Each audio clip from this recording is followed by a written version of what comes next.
പ്രിയ സുഹൃത്തുക്കളെ, സുപ്രഭാതം. പ്രകാശത്തിൻ്റെ ദിവ്യരഹസ്യങ്ങളിൽ അഞ്ചാമത്തെ ദിവ്യരഹസ്യം, യേശു വിശുദ്ധ കുർബാന സ്ഥാപിക്കുന്നു.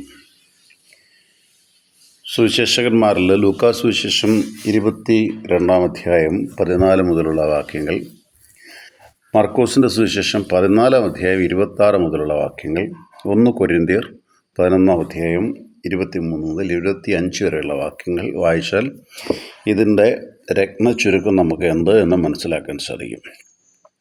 എന്തുകൊണ്ട് പ്രകാശങ്ങളുടെ ദിവ്യരഹസ്യങ്ങളിൽ വിശുദ്ധ കുർബാന സ്ഥാപനം അല്ലെങ്കിൽ വിശുദ്ധ കുർബാനയെക്കുറിച്ച് പ്രതിപാദിച്ചു എന്നത് ഞാൻ വളരെ ചിന്തിച്ചു നോക്കി. എന്നാൽ ഇന്നും ലോകത്തിൽ ജീവിക്കുന്നതും ജീവിതമാകുന്നതും വിശുദ്ധ കുർബാനയാണ്. ഞാൻ ലോകത്തിൻ്റെ പ്രകാശമാകുന്നു എന്ന് പറഞ്ഞുവെങ്കിൽ ഇന്നും ലോകത്തിലെ അനേക സക്രാരികളിൽ വെളിച്ചം സാക്ഷ്യമായി അല്ലെങ്കിൽ വെളിച്ചത്തിന് സാക്ഷ്യമായി ജീവനോടെ ഇരിക്കുന്ന ഏക സാന്നിധ്യം യേശുക്രിസ്തുവിൻ്റെ തിരുശരീരവും തിരുരക്തവുമാണ്. അതായത് വിശുദ്ധ കുർബാന. നിരന്തരമായ പ്രാർത്ഥനയുള്ള അല്ലെങ്കിൽ നിത്യ ആരാധനയുള്ള ദേവാലയങ്ങളിലൊക്കെ യേശുവിൻ്റെ വിശുദ്ധ കുർബാനയുടെ സാന്നിധ്യം ഉണ്ട്. ഇനിയും ഒരു കാര്യം പ്രത്യേകം, ഇന്ന് വിശുദ്ധ കുർബാന കാണാൻ താങ്കൾക്ക് സാധിച്ചില്ല എന്ന് ചിന്തിച്ചോളൂ. കത്തോലിക്ക സഭയുടെ പഠനമനുസരിച്ച്, പഠിപ്പിക്കലനുസരിച്ച് ആത്മീയമായി ലോകത്തിലേത് ഭാഗത്ത് നടക്കുന്ന വിശുദ്ധ കുർബാനയിലും നമുക്ക് സംബന്ധിക്കാം.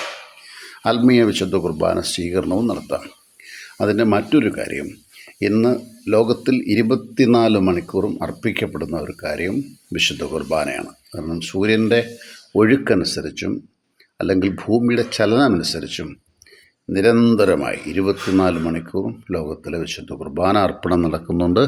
ആർക്ക് എവിടെ ഇരുന്നാലും വിശുദ്ധ കുർബാനയിൽ സംബന്ധിക്കാം.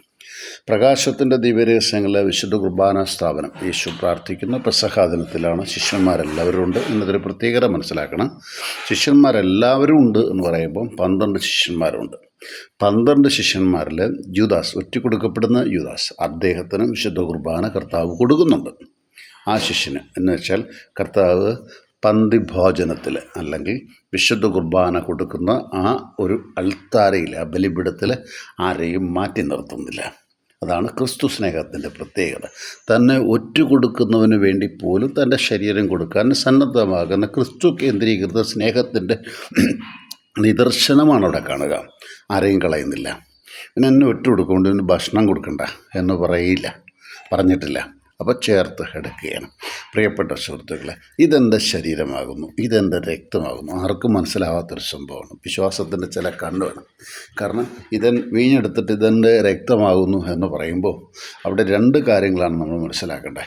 ഈ വീഞ്ഞിന് രൂപമാറ്റം വരുന്നത് എങ്ങനെയാണ്? ആക്സിഡൻ്റൽ ചേഞ്ച്, അതായത് രൂപഭേദം വന്ന നഗ്നനേത്രങ്ങൾ കൊണ്ട് കാണാൻ സാധിക്കില്ല.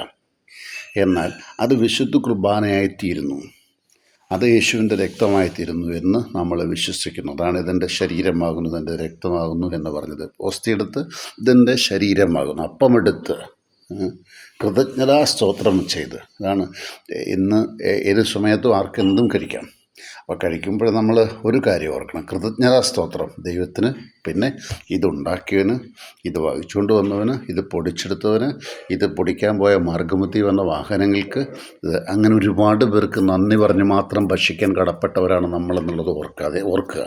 അപ്പോൾ അത് ഓർക്കാതിരിക്കരുത്. കാരണം അവർക്കൊക്കെ വേണ്ടിയും പ്രാർത്ഥിക്കാനാണ് വിശുദ്ധ ബലി. വിശുദ്ധ ബലി ഒരു കൂട്ടം പുണ്യവാന്മാർക്ക് വേണ്ടി പ്രാർത്ഥിക്കാനല്ല. വിശുദ്ധ ബലി ശരീരത്തിൽ അഴുക്ക് പറ്റാതിരിക്കുന്നവർക്ക് വേണ്ടി പ്രാർത്ഥിക്കാനല്ല. ശരീരത്തിൽ അഴുക്ക് പറ്റുന്നവർക്കും പുണ്യവാന്മാർക്കും അശുദ്ധർക്കും പാപികൾക്കും അതോടൊപ്പം തന്നെ മനസ്സിൽ സ്വസ്ഥതയുള്ളവർ ഇവർക്കെല്ലാം വേണ്ടിയാണ് വിശുദ്ധ കുർബാന. കർത്താവ് വിശുദ്ധ കുർബാന സ്ഥാപിച്ചുവെങ്കിൽ അതിന് ഇന്ന് രാവിലെ എൻ്റെ മനസ്സിൽ വന്നതാണ്. നിത്യതയുടെ കെടാവിളക്ക് തന്നിട്ടാണ് കർത്താവ് പോയത്. നിത്യതയുടെ പ്രകാശം നമുക്ക് തന്നിട്ടാണ് പോയത്. നിത്യതയുടെ ചെങ്കതിരിനെ നമുക്ക് തന്നിട്ടാണ് പോയത്. ഒരിക്കലും നശിക്കാത്ത ഈ ലോകം ഉള്ളിടത്തോളം കാലം വിശുദ്ധ ബലി നിലനിൽക്കും. ഈ ലോകം പാദ്രി പിയോയൊക്കെ നിങ്ങൾ വായിച്ചിട്ടുള്ളതായിരിക്കാം. ലോകമുള്ളിടത്തോളം കാലം നിലനിൽക്കുമെന്നുള്ളതിന് യാതൊരു സംശയമില്ല. ഇപ്പോൾ വിശുദ്ധ കുർബാന സാന്നിധ്യത്തിൽ പ്രാർത്ഥിക്കാൻ കിട്ടുന്ന ഏതൊരവസരവും ഇന്ന് പ്രകാശങ്ങളുടെ ദൈവരഹസ്യമല്ലായിരിക്കാം ചൊല്ലുന്നത്. പക്ഷേ ഞാൻ പറഞ്ഞു വന്നപ്പോൾ ഈ ഒരു രഹസ്യം കൂടെ തീരാനുള്ളൂ. അപ്പോൾ നിങ്ങൾ ഈ ദിവസങ്ങളിലൊക്കെയും ശ്രദ്ധിക്കുകയായിരുന്നു ജപമാല രഹസ്യങ്ങളെക്കുറിച്ച്. വിശുദ്ധ കുർബാനയെക്കുറിച്ച് മണിക്കൂറുള്ള സംസാരിക്കാം. യേശയുടെ നാവിൻ തുമ്പിൽ കൊണ്ടുവന്ന് തൊട്ട അഗ്നിക്കനലേത് എന്ന് വേണമെങ്കിൽ ചോദിക്കാം. അല്ലെങ്കിൽ വിശുദ്ധ കുർബാനയുടെ ആരാധനാക്രമത്തെക്കുറിച്ച് സംസാരിക്കാം വാദോരാതെ. പ്രിയപ്പെട്ട സുഹൃത്തുക്കളെ, ദൈവം നിൻ്റെ നാവിൽ വിശുദ്ധ കുർബാന ഓരോ ദിവസവും തരുന്നുണ്ട് എങ്കിൽ ഓർത്തുകൊള്ളുക, ഇത് അഗ്നിക്കട്ടയേക്കാൾ ശക്തിയുള്ള ദൈവത്തിൻ്റെ ശരീരവും ദൈവത്തിൻ്റെ രക്തവുമാണ്. ഇത് നിന്നെ വിശുദ്ധീകരിക്കുന്നതാണ്, നിനക്ക് പ്രാർത്ഥനയ്ക്ക് ചൈതന്യം നൽകുന്നതാണ്. അപ്പോൾ ഇന്ന് വിശുദ്ധ ജപമാല ചൊല്ലുമ്പോൾ വിശുദ്ധ കുർബാന സ്ഥാപനത്തെക്കുറിച്ച് ചിന്തിക്കുക മാത്രമല്ല, ഇനിയും ഈ ശരീരം നിങ്ങൾ നശിപ്പിച്ചുള്ളൂ, 3 ദിവസം കൊണ്ട് ഞാൻ പണിഞ്ഞുയർത്തിത്തരാം. ആ വിശുദ്ധ കുർബാന നിങ്ങൾ കഴിക്കുമ്പോൾ നിങ്ങൾ യേശുവിൻ്റെ ശരീരത്തിൻ്റെ ഭാഗമാകുന്നു, യേശുവിൻ്റെ രക്തത്തിൻ്റെ ഭാഗമാകുന്നു. The purified is coming to you. അപ്പോൾ നിങ്ങളും വിശുദ്ധരാകാൻ വിളിക്കപ്പെട്ടവരാണ്. നന്മയുടെ നല്ല ദിവസം. ജോൺസൺ കരുത്.